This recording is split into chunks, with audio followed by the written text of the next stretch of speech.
오늘 우리에게 주신 하나님 말씀은 신명기 9장 7절로 21절 말씀입니다.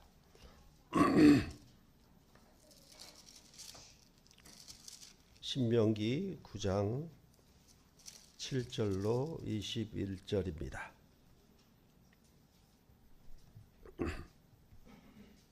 한 절씩 교대로 봉독해 올리겠습니다. 너는 광야에서 내 하나님 여호와를 경노하게 하던 일을 잊지 말고 기억하라.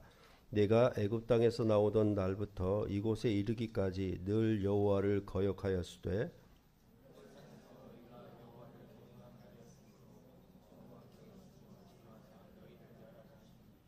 그때 내가 돌판들 곧 여호와께서 너희와 세우신 언약의 돌판들을 받으려고 산에 올라가서 40주 40야를 산에 머물며 떡도 먹지 아니하고 물도 마시지 아니하였더니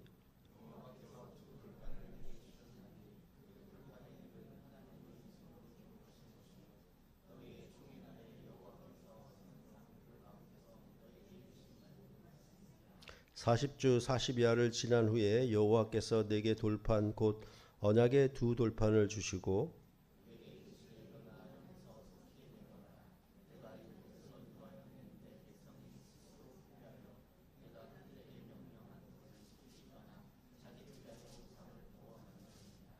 여호와께서 또 내게 말씀하여 이르시되 내가 이 백성을 보았노라. 보라, 이는 목이 곧은 백성이니라.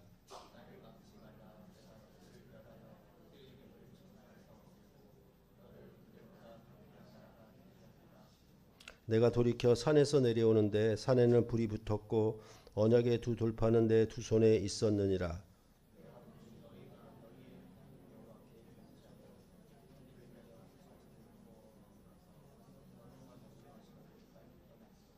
내가 그 두 돌판을 내 두 손으로 들어 던져 너희의 목전에서 깨뜨렸노라.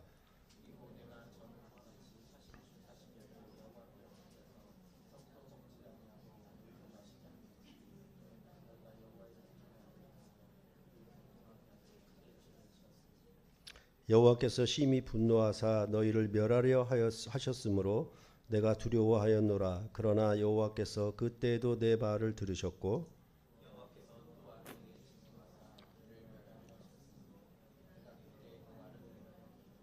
함께 읽겠습니다. 너희의 죄 곧 너희가 만든 송아지를 가져다가 불살라 찢고 티끌같이 가늘게 갈아 그 가루를 산에서 흘러내리는 시내에 뿌렸느니라. 아멘.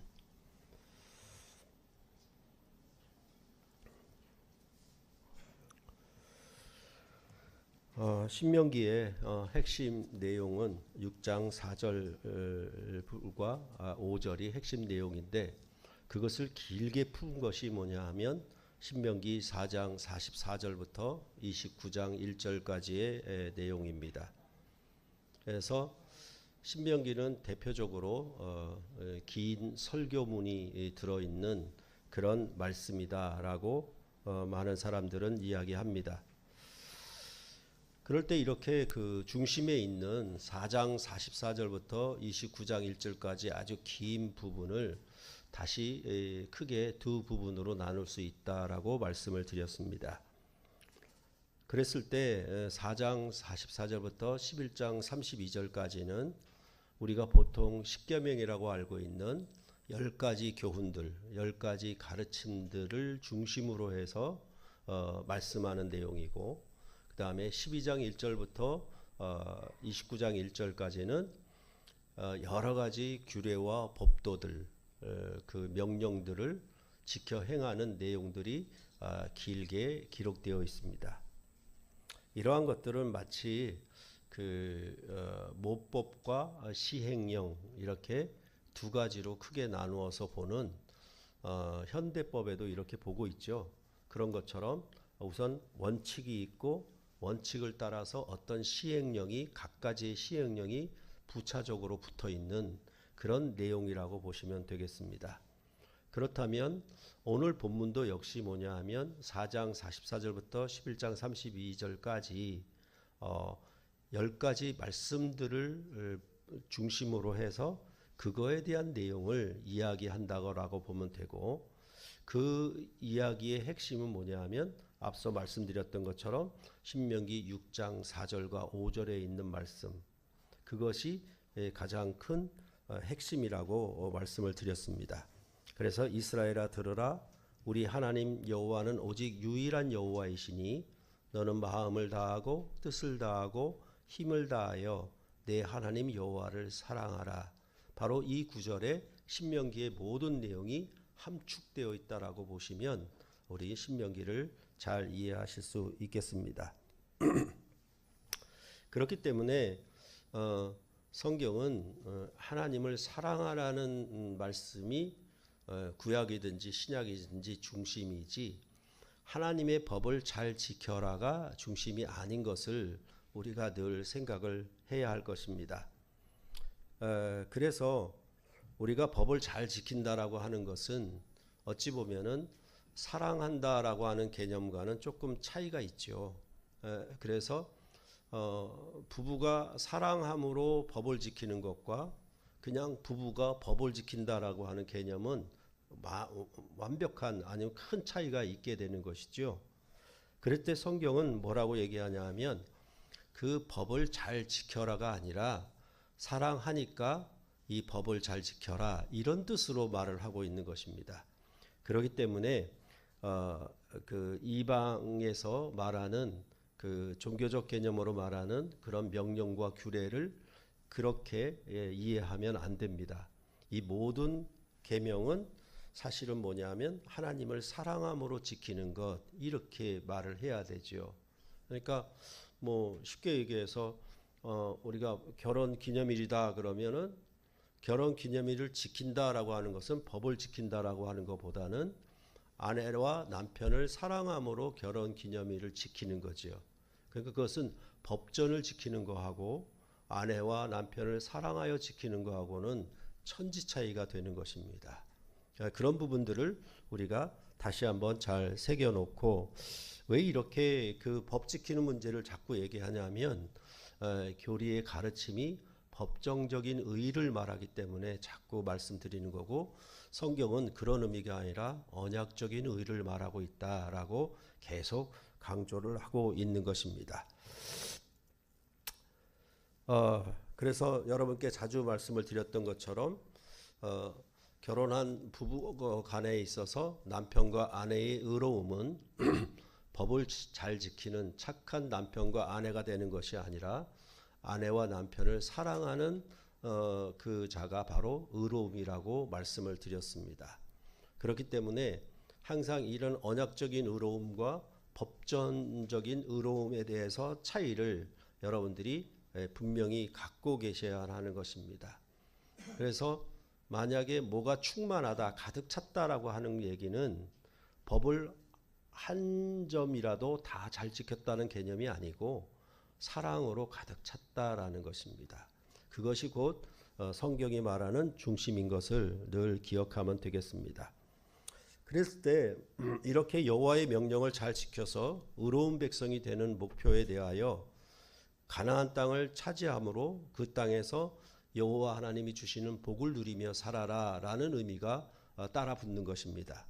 그래서 신명기 11장 13절로부터 15절에 보면 내가 오늘 너희에게 명하는 내 명령을 너희가 만일 청종하고 너희의 하나님 여호와를 사랑하여 마음을 다하고 뜻을 다하여 섬기면 여호와께서 너희의 땅에 이른 비 늦은 비를 적당한 때에 내리시리니 너희가 곡식과 포도주와 기름을 얻을 것이요 또 가축을 위하여 들에 풀이 나게 하시리니 내가 먹고 배부를 것이니라 라고 말씀을 하고 있는 것입니다. 그러니까 여기도 그렇죠.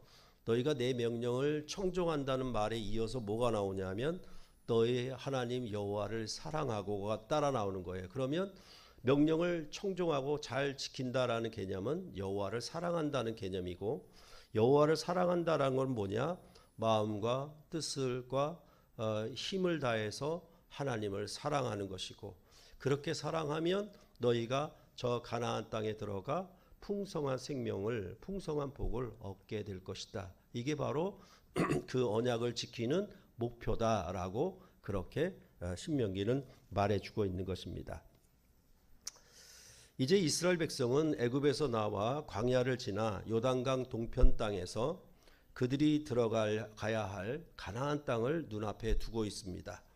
이러한 상황에서 모세는 이스라엘 백성에게 여호와의 명령을 지켜 행하여 그 땅에서 쫓겨나지 말고 복을 누리라고 마지막 유언 형식으로 이 신명기의 말씀을 말하고 있는 것입니다. 그렇다면 왜 그리고 어떻게 여호와 하나님을 사랑해야 하는가? 이 점에 대해서 그것이 핵심이니까 그것을 어떤 방식으로 풀어가는가, 어떤 방식으로 나열해서 설명하고 있는가에 대해서 우리가 생각해 볼 필요가 있고 이 말씀을 신명기 말씀을 들여다볼 필요가 있겠지요. 거기서 먼저 얘기하는 게 뭐냐면 먼저 여호와를 잊지 말고 기억해야 한다라는 것입니다. 그러니까 이것은 자주 말씀을 드렸던 것처럼 어떤 IQ가 좋아서 기억력이 좋으라는 얘기가 아니고요.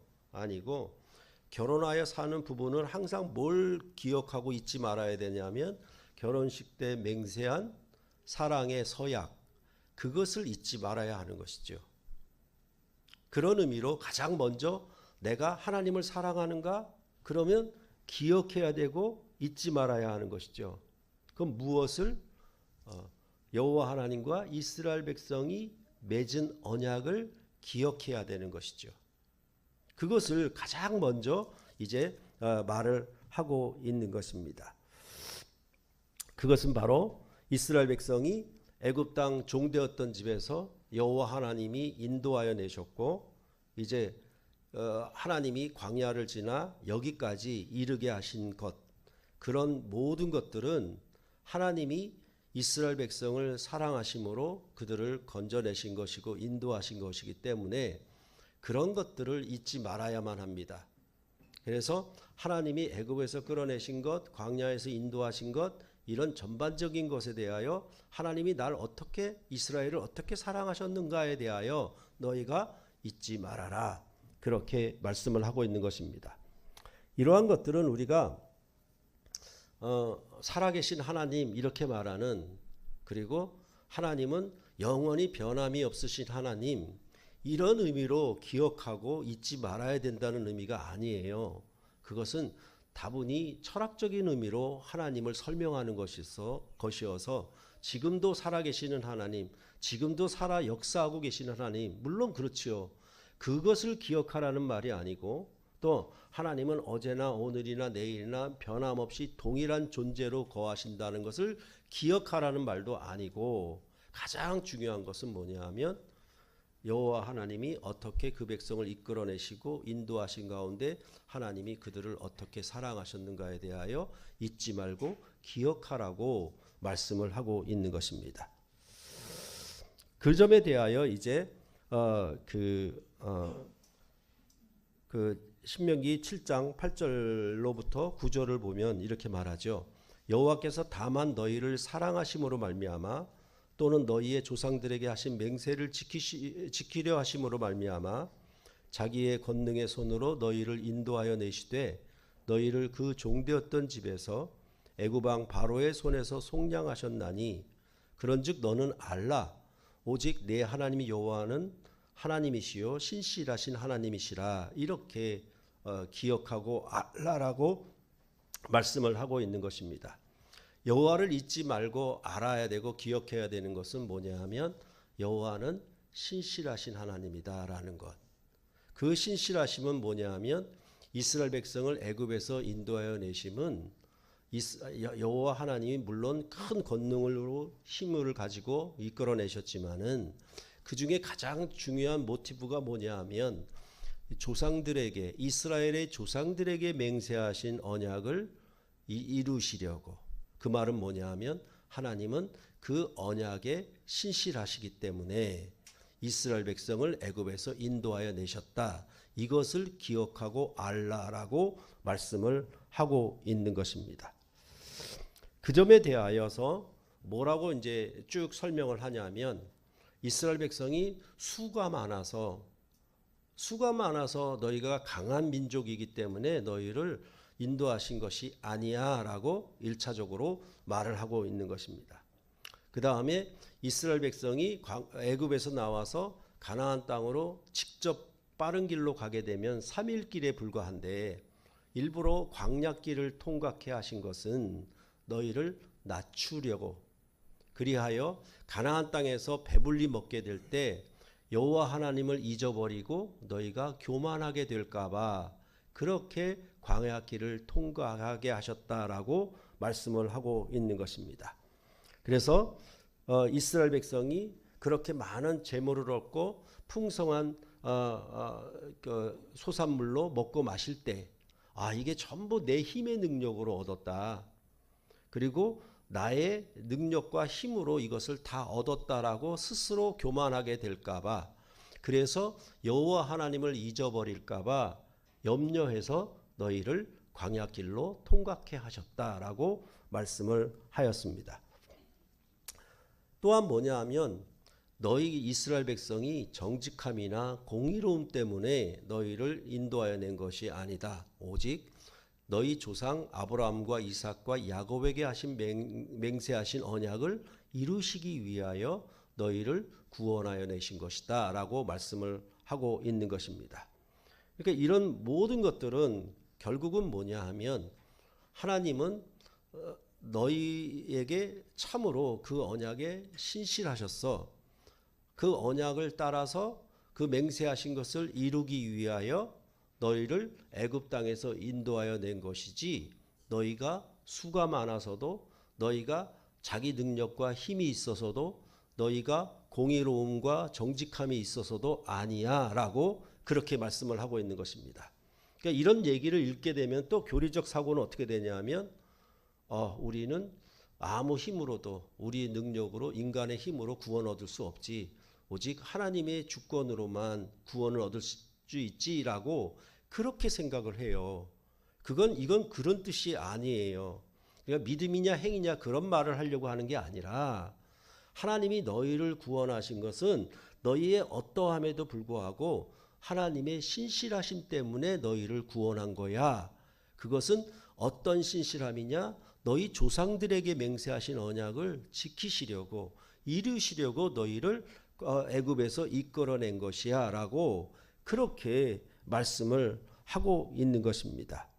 그래서 신명기 9장 6절에도 말하는 것과 마찬가지로, 그러므로 내가 알 것은 내 하나님 여호와께서 내게 이 아름다운 땅을 기업으로 주신 것이 네 공의로 말미암음이 아니라 너는 목이 곧은 백성이니라 라고 말씀을 하고 있습니다. 전반적으로 이스라엘을 향하여 뭐라고 얘기하냐면 목이 곧은 백성. 출애굽기는 이 말을 이렇게 표현했어요. 똑같은 단어인데 사실은 다른 번역이 된 거죠.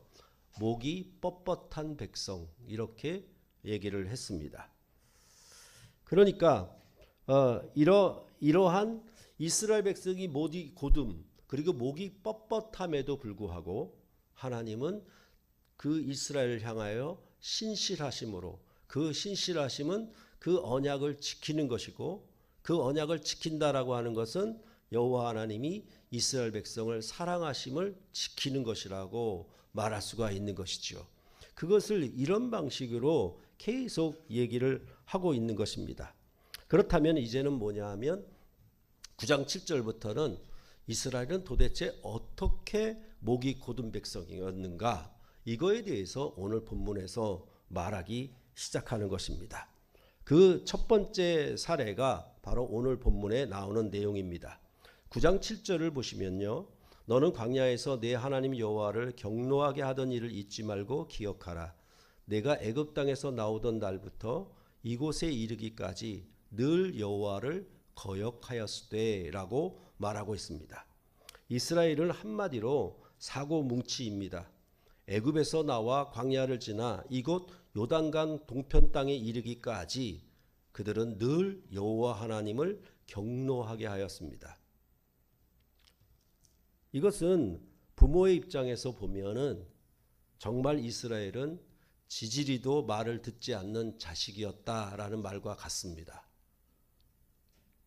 그러니까 애굽에서 나오던 날부터 이 광야를 지나 요단강 동편에 가나안 땅을 눈앞에 두고 있는 이 시간까지 늘 너희들은 여호와 하나님을 경노하게 하였다라고 말하고 있는 것입니다. 정말 지지리도 말을 안 듣는 자식과 같은 얘기를 여기서 하고 있는 것입니다. 그 여호와 하나님을 거역했던 대표적인 첫 번째 사례가 뭐냐 하면 바로 호렙산에서 출애굽기에서는 시내산이라고 일컫는 그 산에서 일어난 일이었습니다. 그래서 9장 8절부터 호렙산에서 일어난 일을 이야기하기 시작합니다. 호렙산에서 너희가 여호와를 경노하게 하였으므로 여호와께서 진노하사 너희를 멸하려 하셨느니라. 호렙산은 시내산의 다른 별칭입니다. 우리가 금강산을 계절별로 다르게 부르는 것과 똑같습니다. 이스라엘을 다 멸하려고 하실 정도로 여호와 하나님은 경노했다라고 말해주고 있습니다. 그러면 어떻게 이스라엘은 여호와 하나님을 경노케 하였는가? 그거에 대해서 이제 9절 이하에 설명해 나가면 되겠죠.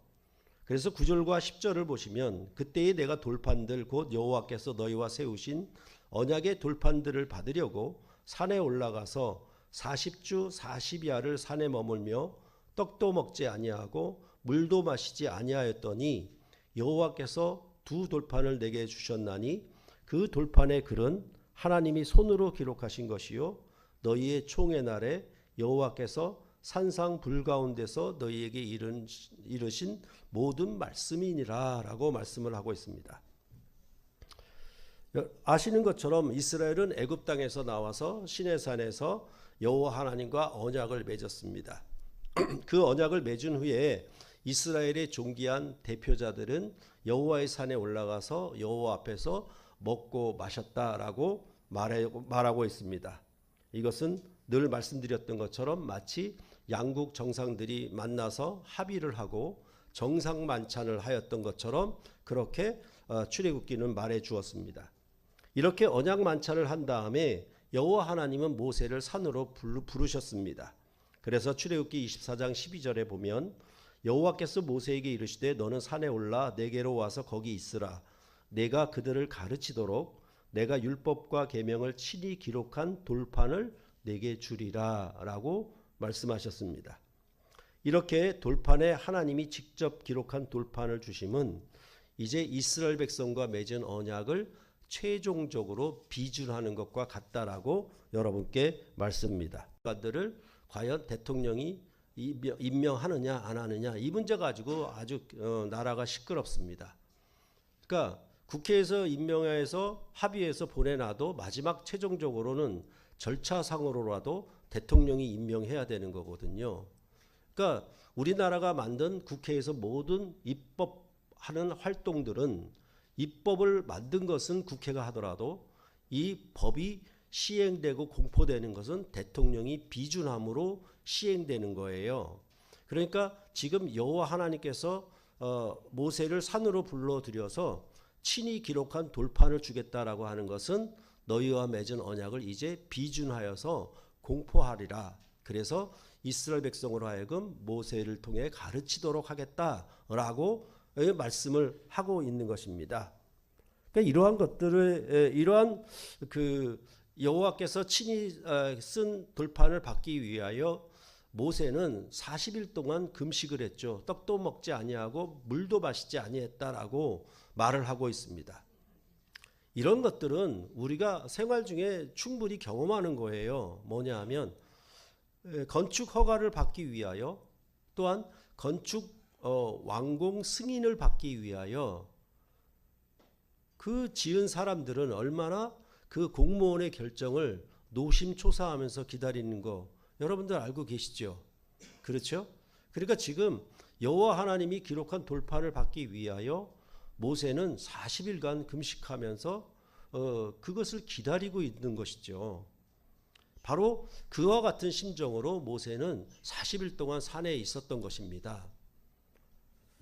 그런 가운데 여호와 하나님이 이제 두 돌판을 기록해서 모세에게 주었습니다. 그러면 왜 그 율법을 주심에 대하여 두 돌판에 주었다고 하는지에 대해서는 지난번에 제가 언약의 두 돌판이라는 제목으로 말씀드린 적이 있습니다. 그러니까 그거를 별도로 다루었기 때문에 여기 두 돌판 계속 나오는데 그 점에 대해서는 오늘 다루지 않고 그냥 넘어가겠습니다. 여러분의 기억력을 믿기 때문에 그렇습니다. 자, 40일이 지난 후 여호와 하나님이 두 돌판을 주셨는데 아주 문제가 터진 거예요. 그것은 12절로부터 14절에 나오는데 여호와 하나님이 모세에게 속히 내려가라고 하시는 거죠. 그 이유는 바로 이스라엘 백성이 여호와 하나님과 맺은 언약을 속히 떠나 자기들을 위하여 우상을 부어 만들었기 때문에 그렇습니다. 금송아지를 만든 사건이죠. 이것은 단순한 법을 어기는 잘못이 아니라 10가지 말씀들 가운데서도 제1계명인 우상을 만들어 섬긴, 즉 언약을 파괴하는 아주 큰 잘못인 것이고, 이것에 대해서 하나님은 경노하셨던 것입니다. 그것은 똑같지요. 뭐냐 하면 결혼한 부부가 다른 남자나 다른 여자와 음행을 저지르는 것은 가장 무거운 것이고 가장 큰 문제인 것이죠. 그것은 양쪽이 전부 다 경노하게 될 수밖에 없는 것입니다.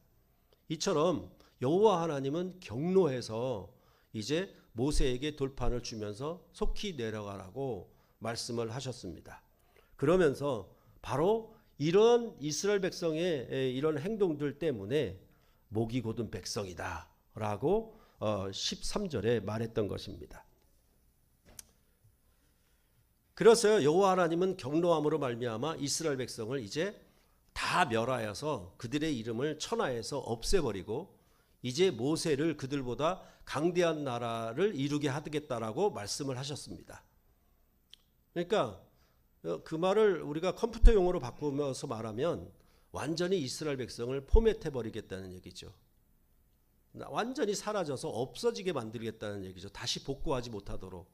그렇게 하겠다는 것인데, 그렇게 말씀을 하셨는데 모세가 이제 돌판을 두 손에 들고 내려오다 보는데 그 광경을 어떻게 설명하냐면 산에 불이 붙어 있었다라고 말을 해요. 그러니까 이것은 뭐냐면 여호와 하나님이 이스라엘 백성 가운데 시내산에 강림하실 때도 불 가운데에서 강림하셨다라고 말씀하고 계시거든요. 그 말은 뭐냐 하면 이제 불 가운데에서 강림하신 것은 정말 엄하신 가운데 언약을 말씀하신 것인데, 언약의 돌판을 가지고 내려오는데 여전히 산은 불타고 있어요. 그 말은 뭐냐 하면 쉽게 말하면 여호와 하나님이 열내고 있는 거죠.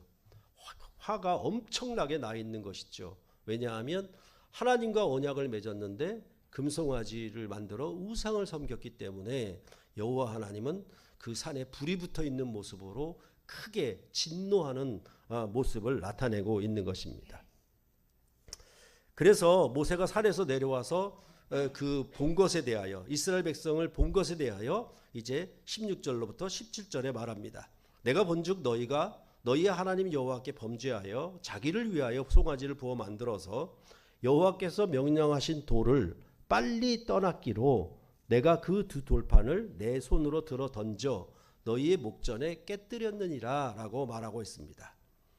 그러니까 모세도 화가 난 것이죠.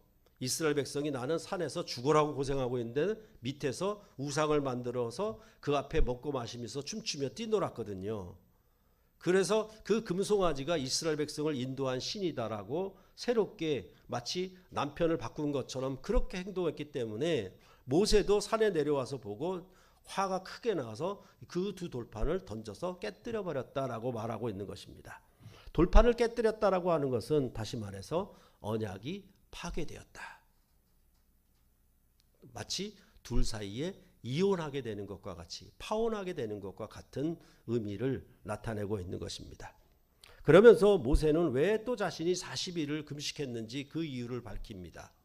그러니까 모세는 또 이제 40일 금식에 들어간 거예요.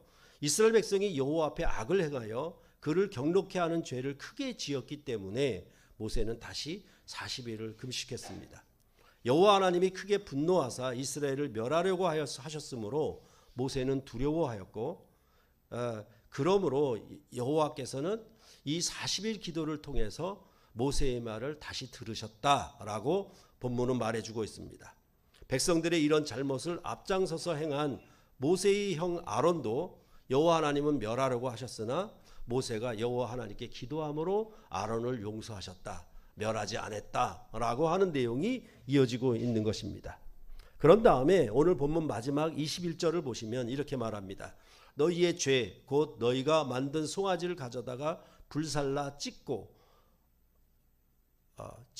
이렇게 해야 되죠. 티끌같이 가늘게 갈아 그 가루를 산에서 흘러내리는 시냇에 뿌렸느니라 라고 말하고 있습니다. 출애굽기에서는 이 가루로 만든 것을 이스라엘 자손에게 마시게 했다고까지 이야기를 합니다. 근데 신명기는 거기까지는 얘기를 안 해요. 여기에서 뭐라고 얘기하냐면 그 송아지를 불사르고 찢고 갈아서 뿌렸다. 이건 뭡니까? 굉장한 반복법이죠. 그렇죠? 그러니까 얼마나 분노에 차서 치를 떨었는지에 대하여 그 금송아지를 깨어 부수는 장면을 이렇게 말을 하고 있는 것입니다. 그러고 보니까 우리도 정말 그 악한 상대방을 경험하게 될 때 그에게 아주 분노 섞인 목소리로 그러죠. 내가 너를 갈아 마시겠다. 그거와 똑같은 거예요. 이게 보면은. 그렇죠? 그렇게 저 모세도 분노했고 여호와 하나님도 크게 분노해서 그 금송아지에 대해서 아주 갈기갈기 찢어버리는 거죠. 그렇죠? 그러는 것은 뭡니까? 가늠한 여인을 찾아가서 머리끄덩이 자꾸 찢어드는 거랑 마찬가지죠. 네, 그런 아주 큰 분노가 여기에 마지막 부분에 있습니다. 그런데 오늘 본문 가운데 우리가 좀 주목해야 될 부분이 있어요. 뭐냐 하면 명령한 도를 속히 떠나, 또한 명령한 도를 빨리 떠나라는 말입니다. 예전에 제가 출애굽기를 강의하면서 모세가 산에 오른 40일을 비록 금식이었지만은 이는 마치 언약을 맺고 피로연을 한 다음에 결혼식 한 후 피로연을 한 다음에 신혼여행을 일정 기간 갔다 오는 것과 같다라고 말씀을 드렸어요. 그러니까 지금 호렙산에서 이스라엘 백성이 모세가 산에 올라간 40일 동안 그 기간 동안에 속히 언약을 배신한 것이죠. 그것에 대해서 빨리 떠났다, 속히 떠났다는 말을 계속 반복하면서 얘기를 하고 있는 것입니다. 그래서 지난번에 말씀드렸던 것처럼 이제 혼인신고도 하기 전에 신혼여행을 가서 서로 파혼하고 돌아오는 경우, 그게 바로 속히 떠난 것이죠. 빨리 떠난 것이죠. 그렇게 지금 오늘 본문은 이렇게 얘기를 하고 있는 것입니다. 그러니까 그렇게 결혼식을 위해서 열심히 준비하고 결혼식을 성스럽게 거룩하게 엄숙하게 서약을 맺고 나서는 신혼여행 가서 금방 언약이 깨져버린 거예요. 그토록 정말 이스라엘 백성이 어이없는 짓을 한 겁니다. 모세가 산에 올라가서 모세는 40일 동안 죽으라고 금식하고 있는데 이스라엘 백성은 금송아지를 만들어 놓고 다른 신을 섬기고 있었으니까 이게 정말 어이가 없는 짓이 아닐 수가 없었던 것입니다. 그러면 왜 이렇게 여호와 하나님을 경록케 한 일에 대하여 호렙산에서 금송아지를 만들어 섬긴 것에 대하여 말을 하려고 하는 것인가? 앞에서 말씀드린 것처럼 그것은 여호와 하나님의 신실하심을 말하기 위해서 그렇습니다. 이것은 여호와 하나님을 잊지 말고 기억하라는 뜻이에요. 그것은 하나님이 살아계시다는 것을 기억하라는 말이 아니라 하나님은 그 언약에 신실하다라는 것을 기억하라는 거예요. 10가지 말씀들 중에 제1계명을 범했는데도 여호와 하나님은 모세의 40일 금식과 기도로 이스라엘을 아주 없애버리지 않았습니다. 도리어 두 번째 돌판을 다시 써서 주셨지요. 그리고 그 두 번째 언약은 이전보다 더 좋은 언약이었어요. 이것은 순전히 여호와 하나님이 자비하심과 인애하심 때문입니다. 그것이 바로 이스라엘 백성에게는 큰 은혜였다라고 말씀을 하고 있는 것이죠. 앞서 말씀드렸던 것처럼 자식들은 정말 이렇게 저렇게 말을 안 듣고 괴롭힐지라도 부모는 일편단심으로 자식에게 신실해서 그렇게 말씀하는 것과 자식이 아주 중대한 범죄를 저질렀음에도 불구하고 여호와 하나님은 그 언약에 신실하셔서 이스라엘 백성의 죄를 사하셨다. 누구의? 모세의 금식 기도와 기도를 통해서 이렇게 말씀을 하고 있는 것입니다.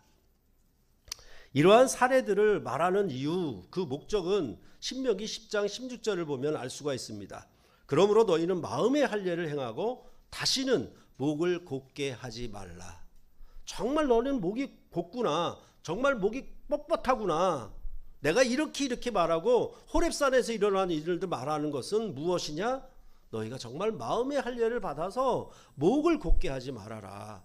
이렇게 모세는 말을 하고 있는 것입니다. 그거를 바꾼다면 다시 신명기 6장 4절과 5절이죠. 여호와 하나님을 사랑하고 마음과 뜻과 힘을 다해서 사랑하라는 말씀이 되는 것입니다. 그랬을 때에 그것은 육체의 살에서 할례를 새겼던 이스라엘 백성의 할례와 대조해서 비교해서 마음의 할례를 행하라고 그렇게 말을 하고 있는 것입니다. 그 마음의 할례를 행하다는 것은 무엇이냐?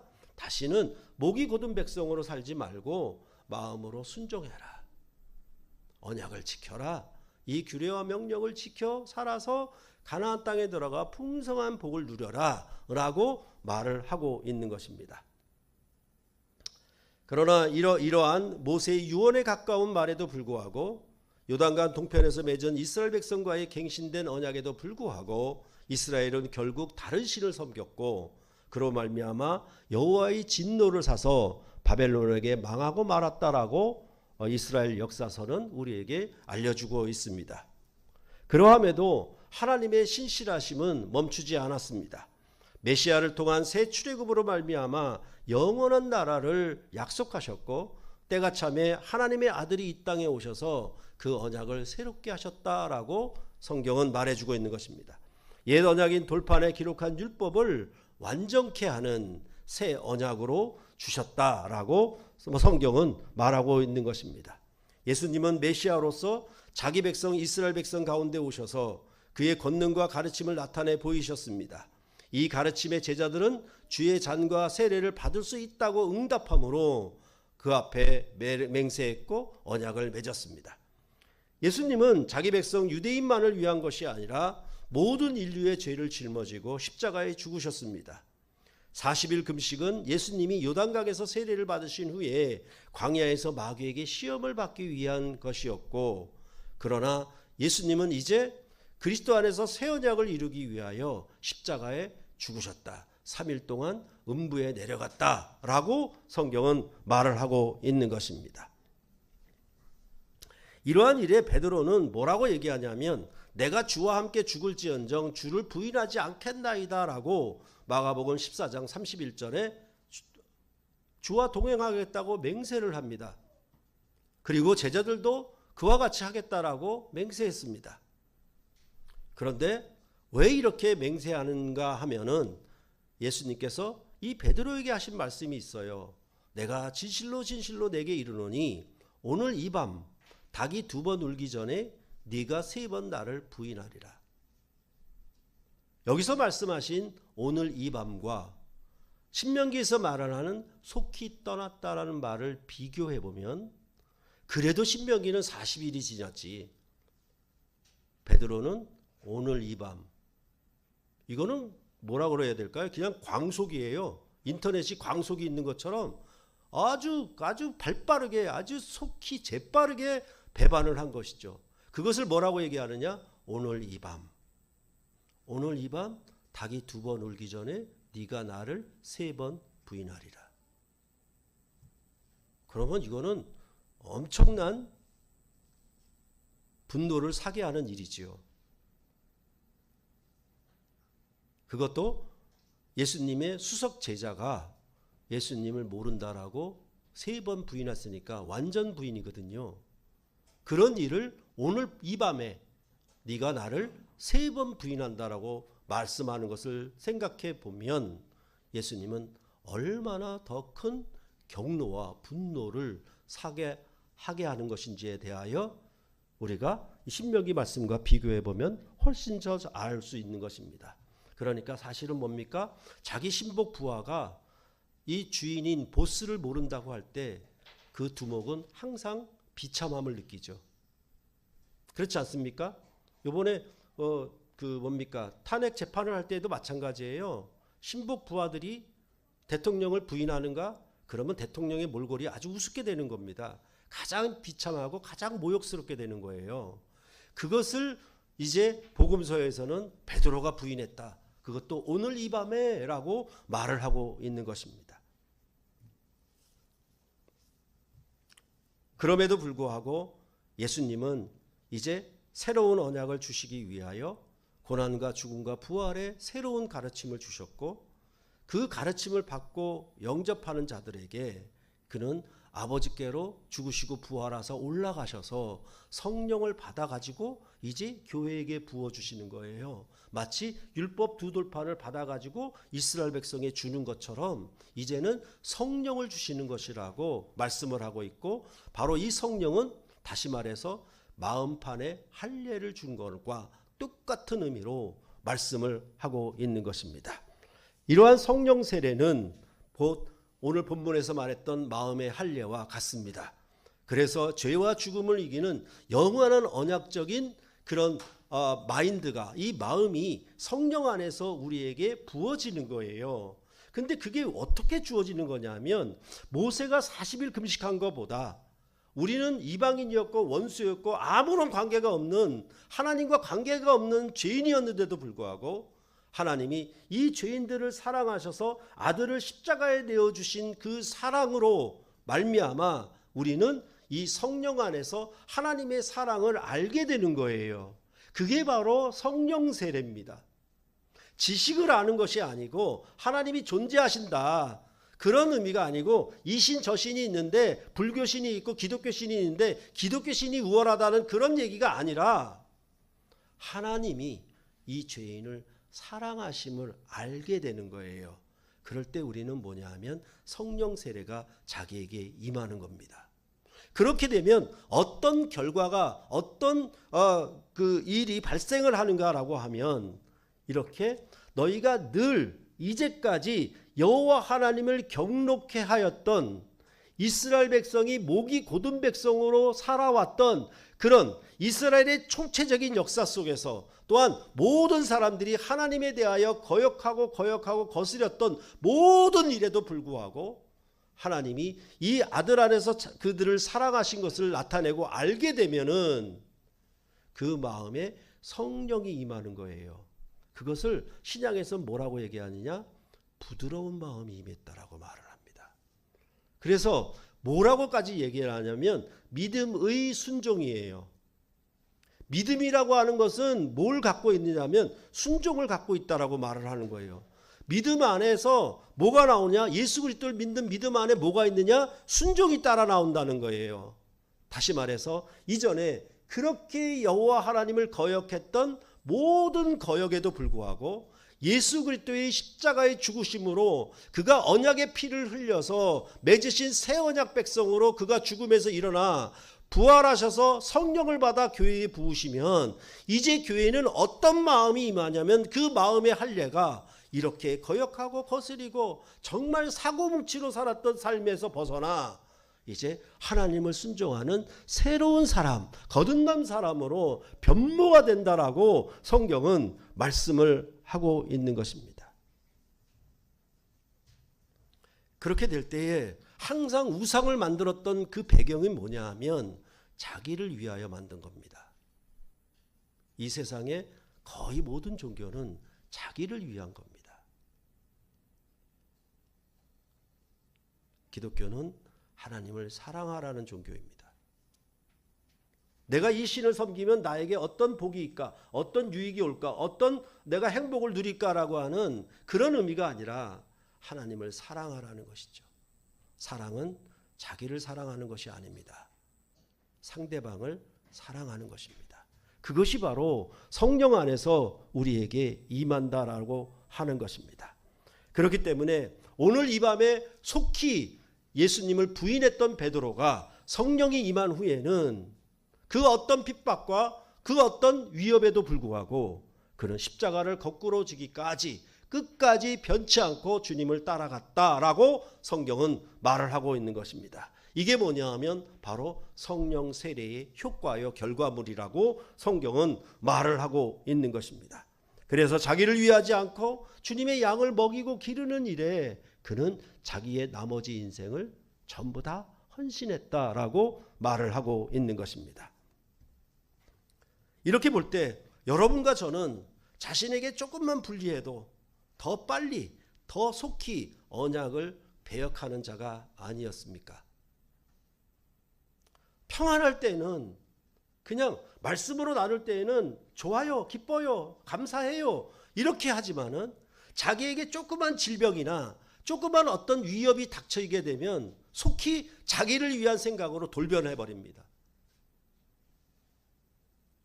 그러면서 뭔가 위태롭게 여길 때는, 뭔가 위험이 감지될 때에는 자기를 합리화시켜서 내가 이렇게 예배에 출석하지 않는 것도, 내가 이렇게 하는 것도 전부 자기를 위한 정당한 합리적 주장으로, 변명으로 일관하게 돼서 그 언약을 쉽게 깨뜨려 버리는 거예요. 이것은 육신으로 태어난, 몸을 입고 태어난 인간이 가져야 되는 육신의 한계입니다.